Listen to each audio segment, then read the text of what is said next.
as ODM, we may have differences of opinion, and I want to agree with Mr. Ayaka here.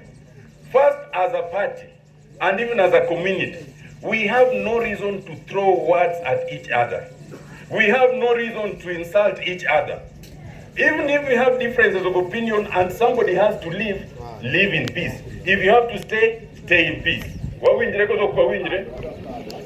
Many people do not know that in ODM, we may have historically had some issues of differences, many of which have been resolved. Okay? Number one, we are all united in the fact that our party leader is Dr. Oburu Oginga, because it has been resolved by all the party organs. Okay? Number two, we are all united in the fact that we need to negotiate with like-minded parties, starting with Kenya Kwanza, because that is what Raila told us, and that's where he left us. We've had differences of opinion on three things. One is on the question of dismissal of some members of the party as officials. The differences were not of principle. The differences were in terms of timing and process. The question of expulsion of Sifuna has since been rectified because now the process was okay. There is no longer difference of opinion. Number two, we had differences of opinion on this thing called Linda Ground and Linda Mwananchi.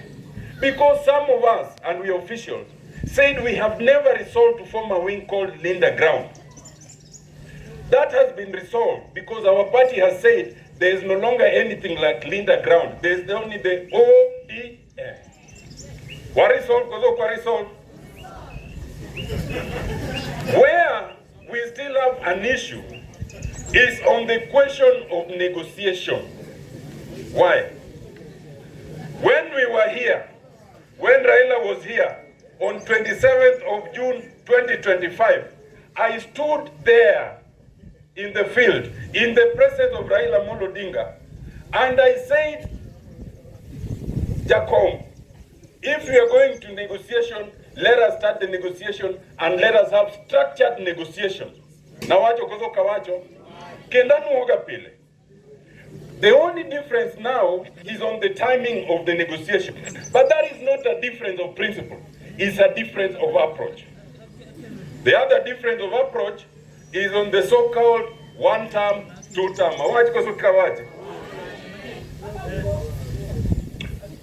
We, as a party, never sat anyway and said that Ruto is one term. So anyone who speaks in the name of the audience saying Ruto one term is lying. But equally, we have not sat anywhere and said Ruto two term.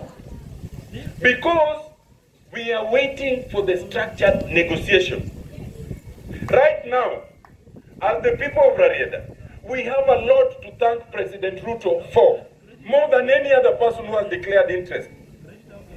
In this school alone, Makasembo, when we were doing the fundraiser, President Ruto sent 10 million shillings. Principal Adir Gozo Kadir, Ber Gozo Ber, Arapamuru. When Ruto came to Ramba, I requested him for money for multipurpose hall. He has since given the money promised, that 20 million. Ber Gozo Ber. I requested him for affordable housing. The government has since allocated 220 million for affordable housing at Masala, and it's under construction. I requested for the road from Akado to Asembo Bay, and its continuation from Kaladin, Luaka Elijah.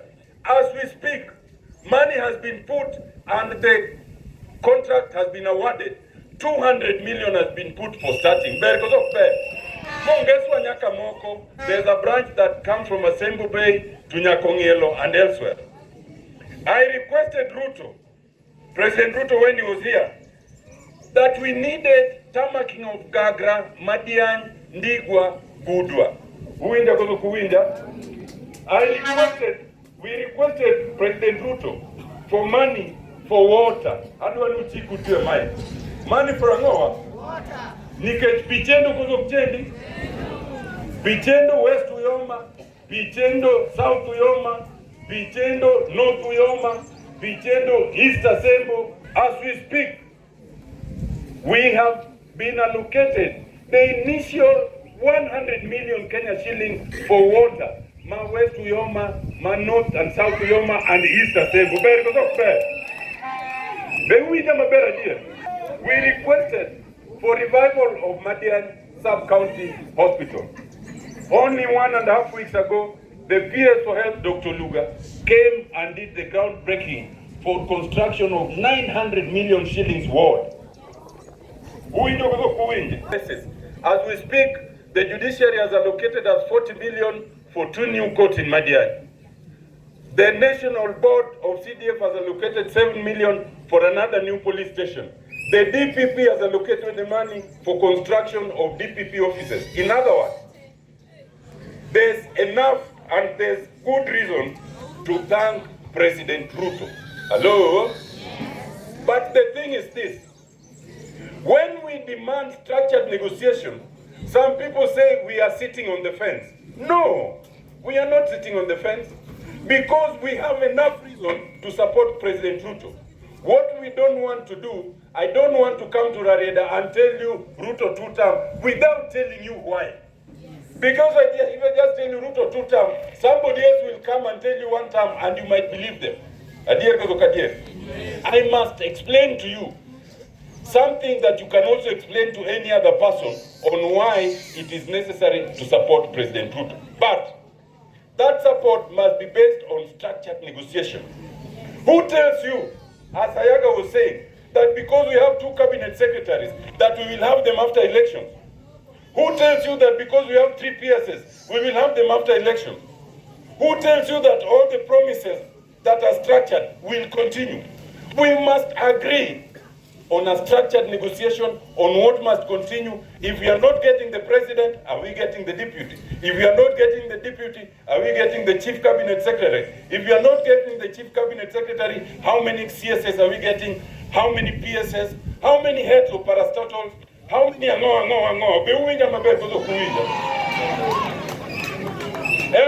you tell them. We are not sitting on the fence. We are sitting on the foundations of the ODM that Raila left us to build.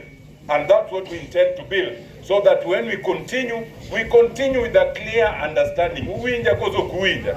Ngamanigi itoti mango? Ngamanigi wange? Koro watimo kama. Hello? Koro watimo kama. Hostatas, School, Mama Kasembo, Dio Makasembo.